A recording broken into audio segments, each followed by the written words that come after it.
எனது அருமை தோழர்களே, நம்முடைய பெயர்கள் ஒன்றும் விடுபடாமல் பார்த்துக் கொள்ள வேண்டும். பட்டியலில் இருந்து நீக்குவதற்கு இடம் கொடுத்து விடக் கூடாது என்கிற பதைப்பு நம்மிடத்திலே இருக்கிறது. அது ஒரு புறம் நாம் ஈடுபட்டாலும் கூட இந்த புரிதலோடு தான் அவர்களை மக்களிடத்திலே நாம் அம்பலப்படுத்த வேண்டும், அவர்களை எதிர்த்தாக வேண்டும்.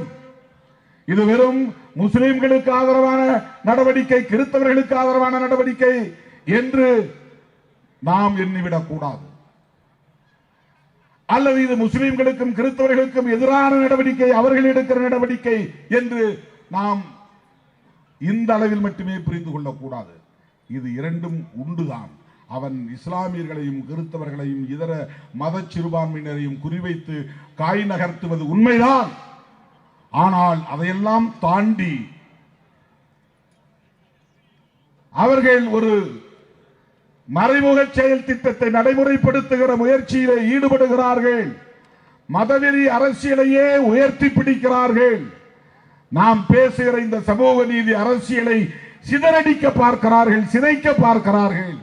ஏழை எளிய விளிம்பு நிலை மக்களின் ஒட்டுமொத்தமாக சிறுபான்மையினர், தலித்துகள், பழங்குடிகள், பெண்கள், மாற்றுத்திறனாளிகள், மூன்றாம் பாலினத்தவர்கள் என்கிற அனைத்து தரப்பு விளிம்பு நிலை மக்களுக்கும் எதிரான பிற்போக்கு வலதுசாரி அரசியலை உயர்த்தி பிடிக்கிறார்கள்.